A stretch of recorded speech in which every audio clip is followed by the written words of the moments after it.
Okay, welcome everybody to Kim's video journal on her Alzheimer's journey, but also this is really to have an autobiography, really, isn't it? Yes.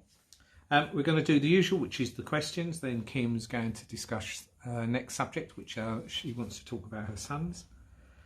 So the next, here we go. We got your questions. What is your name? Kim Tolton. How old are you? 56. What is your date of birth? 22nd of July 1963. Who are you talking to? My husband Steve. How many children have you? 4. What are their names? Leslie, Christopher, Carly and Michael. What season are we in at the moment? Summer. What are your grandchildren's names? Alfie and Anaya.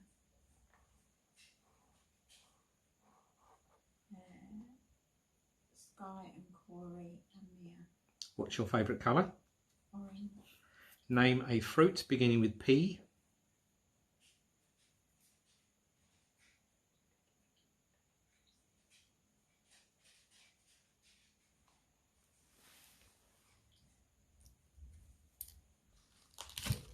Pineapple. What was your last job? I was an advanced nurse practitioner caring for patients with bowel cancer. What year is it at present?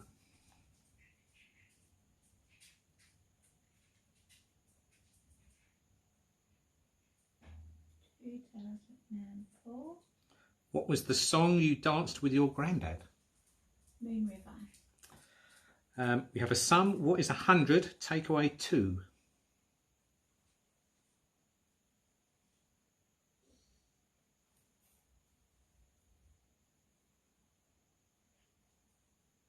I think I've got it this week. 92. What was the name of yours and Sean's pony? Angus. What is your favourite hobby? Horse riding. Which town do we live in at the present? Battles Bridge. What day is Christmas Day? December the 25th. Hold up 3 fingers. 1, 2, 3. Name a Carpenter's song you like to sing to. I'm on top of the world. You have your book next to you, Rosa's Thai Cafe. In the introduction there are 9 subjects. Would you like to read them out? Can't see anything unless I've got these on. Right. Small bites. Salads. Soups. Curries. My favourite. Stir fries.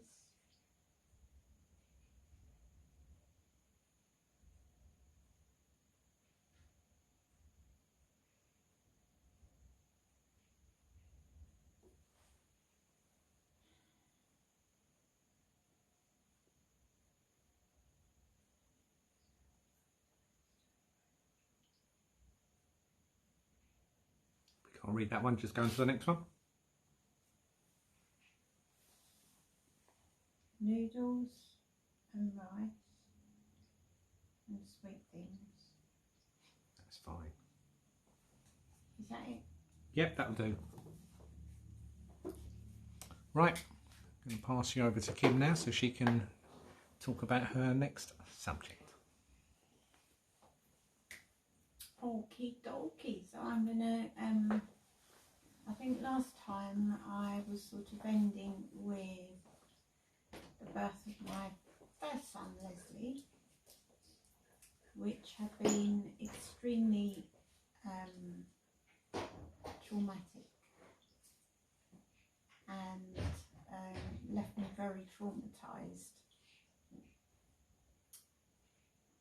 In the back of my mind, I knew that I wanted at least another 3 children, but I have to say I had terrible flashbacks and nightmares for a very, very, very long time. In fact, even up until I met Steve, I was still having flashbacks from it. So it was quite challenging for me because I'd wanted my children close together. I think it was 2.5 years, two and a half years later that I felt ready to try to get pregnant again. And unlike the first time, the second time was a lot harder. And I had a couple of miscarriages in between, and which was devastating, obviously. But I did eventually conceive. I think probably largely because after the birth of my first son I'd put on a lot of weight that I really struggled to get off, which, you know, we know now that that makes it much harder to conceive. But I fell pregnant anyway, and I was delighted. I'm not sure my husband was as delighted as me, but I was delighted. I loved being a mum. I hadn't been able to breastfeed my first son for very long. I'd wanted a very natural birth, this very holistic birth, but it wasn't to be. There were just too many life-threatening situations for both me and my son. But I got pregnant, as I say, with my second son. Leslie, we'd recently moved into our first house. We'd lived in a small bungalow prior to that, but we were now living in our first house. And that gave us a bit more space, but I had been worried even before we moved that my son's Leslie's developmental stages were not being met, and certainly the social worker, it's not a social worker, is it? No, but the person that does all the checks anyway, they noted that he did seem to be slow. They put it down to him having had a traumatic start in life, and felt that he would sort of pick up. But there was a very strange element to that, because he was very late with each of his milestones. However, he never practiced. So most of us, we didn't have a nice chair for the baby to sit in. So I used to plump him up with pillows to try and get him to sit up, and he was very late rolling and all that. But then one day he just literally sat up. And when I used to watch him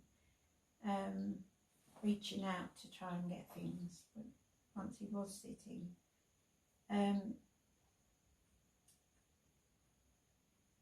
it was almost like you could see his cogs working, as if to say, I'm going to work this one out, and I'm not going to do it until I can do it right. And if I'd voiced that at the time, I think people would have thought she's bonkers. She's absolutely bonkers. Never even heard of, no such thing as an autistic spectrum existed really then. So, and I had been warned that my son had suffered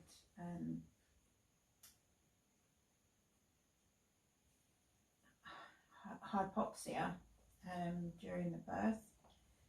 So they were aware that he was possibly going to have some form of disabilities. But it was actually the day that we moved into the house. Now, we were living in this tiny little bungalow and we were moving into a 2-bedroom house. In the time that we were doing all the conveyancing and everything, Leslie made absolutely no attempt to furniture walk, no attempt to crawl.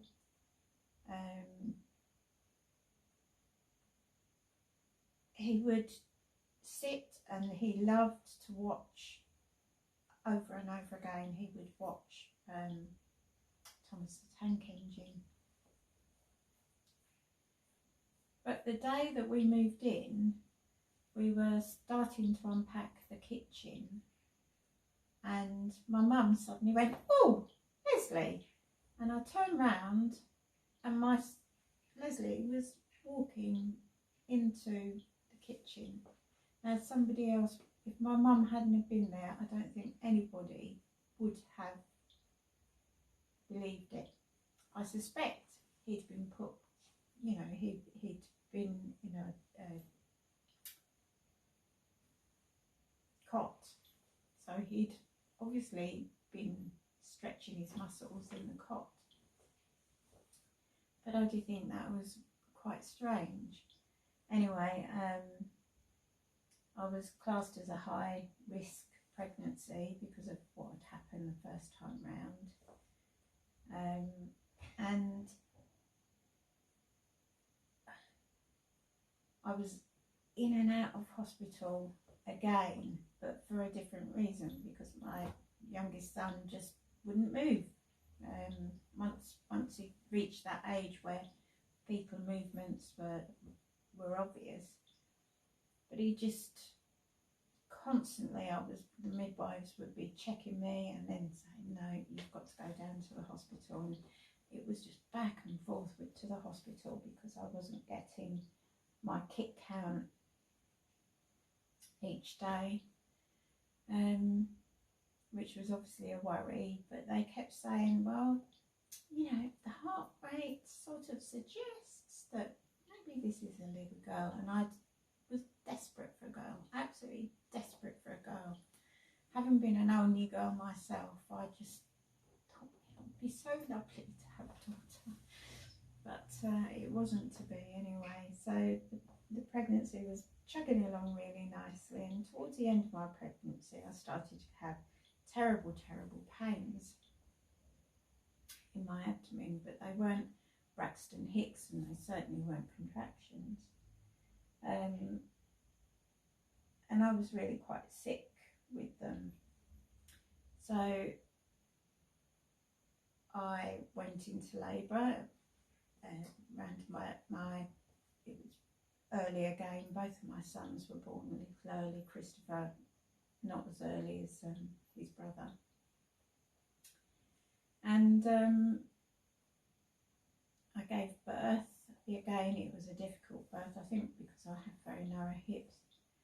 And I can remember the midwife saying to me whilst I was in labour, "Come on, Kim, get angry and get this baby moving," because it had been quite a chore again. And I knew in the back of my mind was ticking away the comment I'd made to my mum. She'd come to sit with the babies whilst I was whisked off to hospital, as my husband was doing night shift. And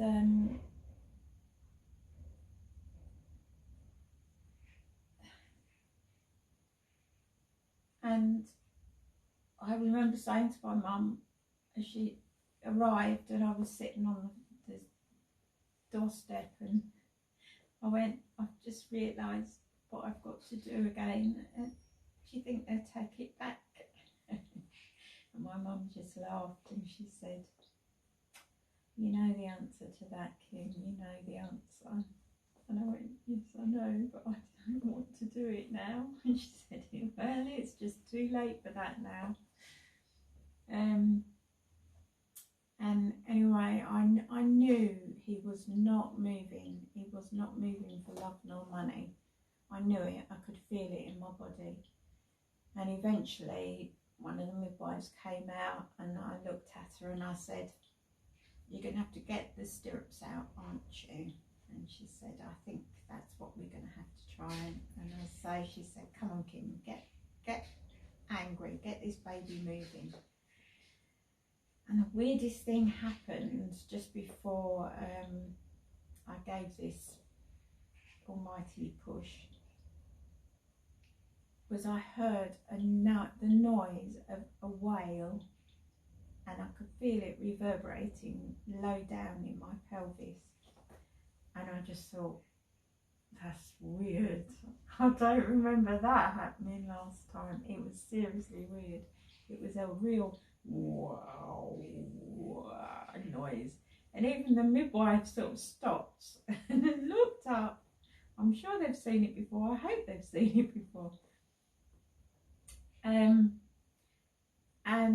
I just went, "Come on, you effing BASTURD, move!" And I pushed with all my might, and he shot out. The midwife had to catch him. And he bellowed, he absolutely bellowed, bless him. But even whilst I was, and I had to stay in for a full confinement because we didn't have a heated house, and we didn't have any heaters of any sort, and it was the middle of winter.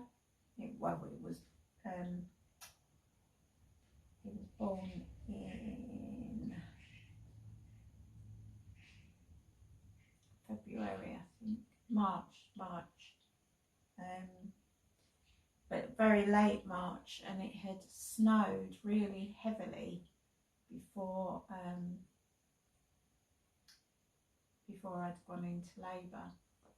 And during the labour, I was getting really hot and cold as the delivery was progressing. And anyway, I was breastfeeding my son.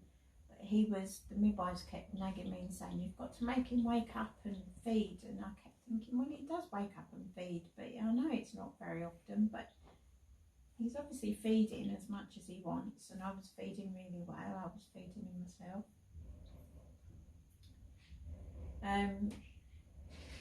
And one night I got up to go out to clean my teeth, and as I was cleaning my teeth, water started spurting out the side of my face.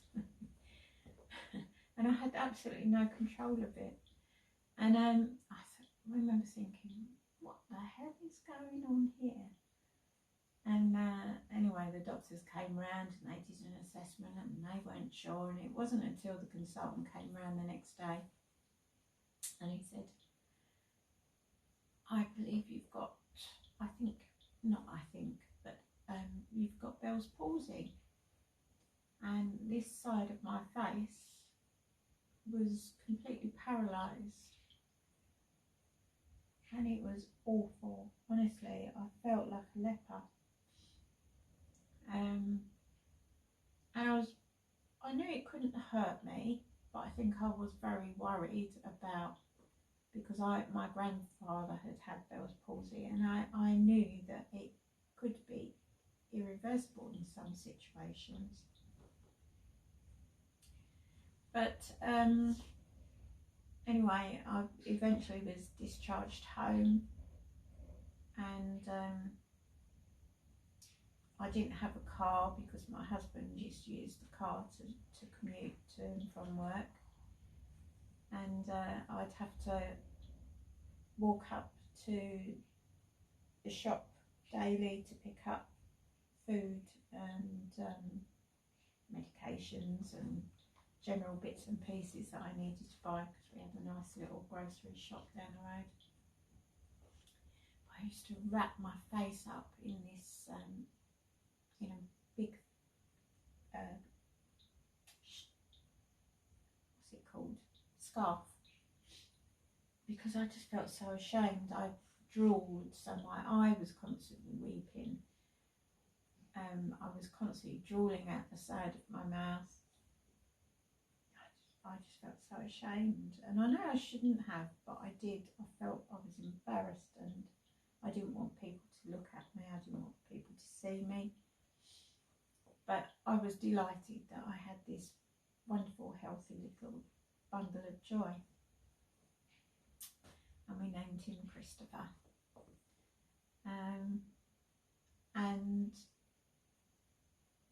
But I mentioned that I was having these pains intermittently before I gave birth, and the weight started to drop off me really rapidly, and I thought, okay, oh yeah, I'm breastfeeding, that's what it is. And I spoke to the midwife, and she said, oh, I'm sure it's just because you're breastfeeding and you're losing the weight. But then these pains were getting more and more painful. Initially, my GP thought it was an ulcer, so he treated me for a stomach ulcer, and I was still getting these terrible, terrible pains in my abdomen, and the weight was really rapidly dropping off of me. Anyway, my mum popped round and she said, you really do not look well, I'm really concerned. So she came with me to see the GP, and he sort of sat and listened, and he said, well, we've got her on treatment for an ulcer, and I'm sure that's what the problem is. And then I ended up having to have emergency GPs come out to me a couple of times in the night, and my mum just really went down to the surgery and put her foot down and said something is really not right with her. And the GP then looked up from his desk to me, and I'd had a very strange poo the night before, sorry for the language, but it was really fatty and it just sort of shot out. It was a strange stool, and my GP sort of looked up and sort of took a deep breath in, looked at me, and then asked me, what is your toilet like? And I explained what had happened the night before, and he looked back at me and he said, you're jaundiced. And I thought, okay, fine. So I got sent off for barium enema, and whilst I was really, really poorly by then, and I got admitted to hospital, and it turned out ultimately that I had a single solitary massive gallstone that obviously formed during my pregnancy, and I had to have emergency surgery. So I had this very small child and my other son.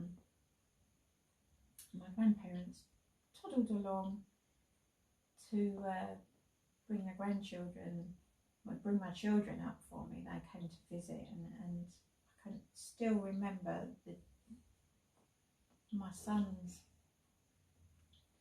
It wasn't Christopher. Christopher was fine. It was Leslie.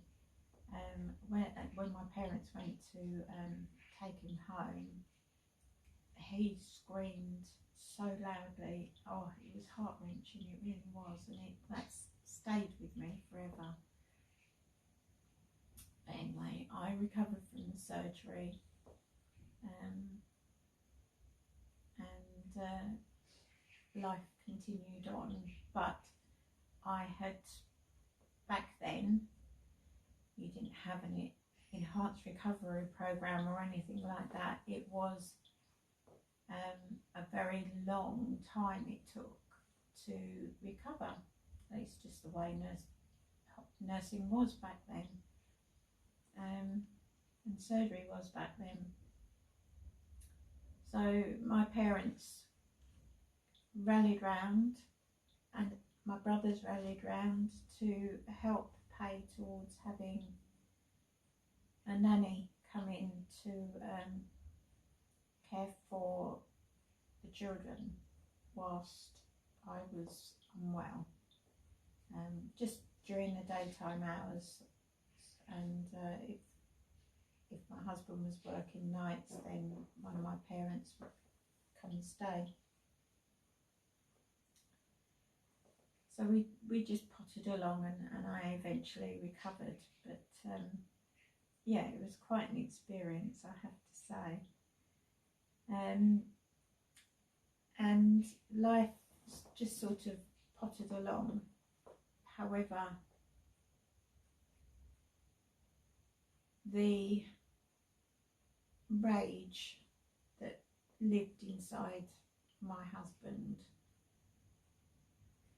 continued to be a problem. And as the children got older, so did his behaviour get worse. It was like he couldn't cope with them, and it did make life really challenging, and it got to a point where I was kind of scared of how he was going to be when he walked through the door. And it didn't make for a very nice environment, and I'd always make sure that the children were tucked up in bed before the time I would expect my husband to be home, because I didn't want them to be exposed to all the shouting that would go on, and the shoving that would go on.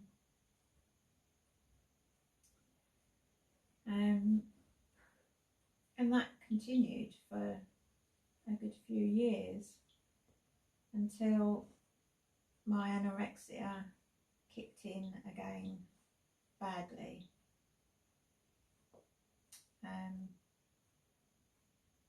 And my husband saw that weight loss as, rather than the indifference that he showed me. I mean, the worst thing he ever said to me, I think, was saying to me, before, this was prior to me losing a lot of weight, the nasty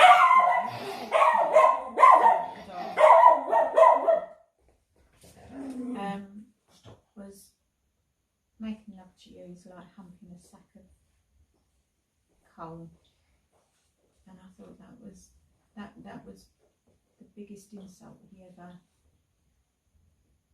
gave me. And he seemed to feel that when I then lost lots of weight, I was exercising, I would actually sleep very little, and I had terrible insomnia, or have done for much of my life. But I would try and wait for him to go to sleep, and then I would actually get up and exercise again at night. That's how bad my anorexia was, the grips that it had on me. And I know it was to do with the environment we were living in, but I wanted to try and persevere, because I felt like I had something to prove to my parents, you know. And anyway, it got to a point where I was suicidal, and I was allocated a mental health nurse, and she was amazing. She would come to me at home and gave me therapy while she would be there. And she used cognitive behavioural therapy and encouraged me to keep a journal of all of my thoughts, my feelings, everything, and things that I had control of and things that I didn't have control of. And it did start to help me work out, because I would always defend my husband, and I always said, I love him, I do love him, I really love him, I don't want to leave him. But it was with her help that I slowly realised that that was not a healthy relationship at all, not at all. And I didn't know how to get out of it, really, because I didn't want to be seen as the bad guy. But and it did reach a point where there was a number of times where I said to him, you've got to go, you've got to go, you've just got to go. And anyway, a friend of ours, his marriage broke down, and he came to stay with us, and my husband wasn't particularly happy about it, but I don't know. And I ended up, and I'd known him for a very long time, and his wife, and this time I did have an affair.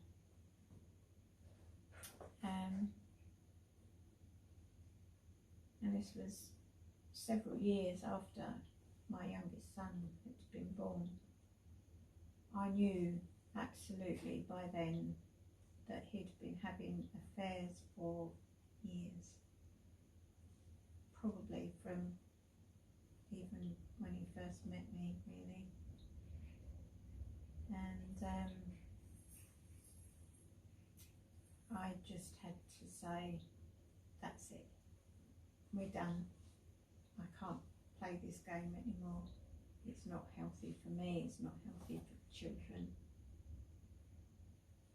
But it was still very hard because we'd been together for 10 years.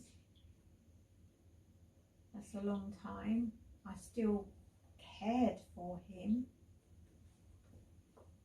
but I knew I wasn't in love with him anymore, and I knew I did not want to be with him anymore, because I was just fed up of the embarrassments of, we'd be in a social situation, for example, once he trying to build a barbecue with our neighbour helping my husband out, and I was in with my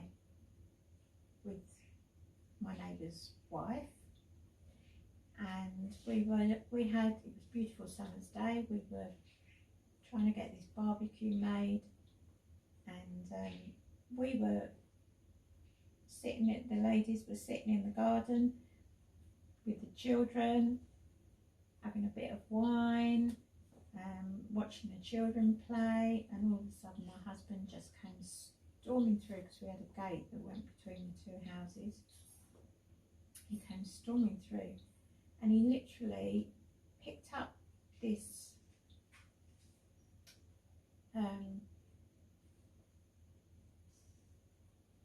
paddling pool with the children in it, and literally threw it. My neighbour's son went flying, and my own children went flying. And I think that was the first time ever I went absolutely garrety at him.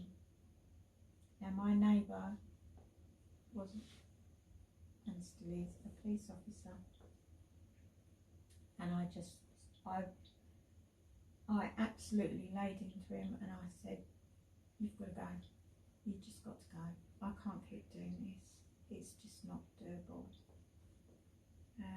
And a short time after that event, he decided that because I was asking him to move all the tools away from the front door, which was dangerous for the children, he wasn't happy about that, so he picked up an engine block and threw it at me, and then blamed me because he'd hurt his back. And he says he has no recollection of those events. But there you go. Anyway, he did go, and I actually helped him to find rooms for him to go to, and it was soul destroying and it was horrible, and I felt very bad that I had thought I'd fallen in love with somebody else. I think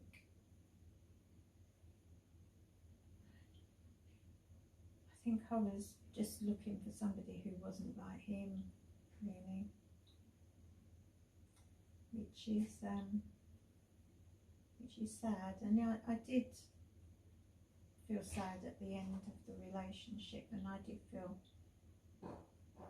remorse for having hurt him, even though he had behaved absolutely dreadfully throughout the 10 years we were together. But we produced two beautiful boys that we both loved.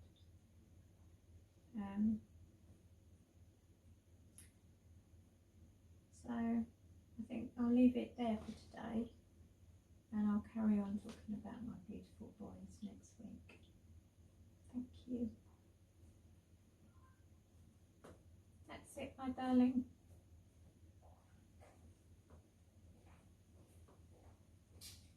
Done. Yeah, so I've done the first part of the boys up to telling David to go. Okay, well that's it then. Thank you everyone for listening, and hopefully we'll see you all again next week. Everyone take care.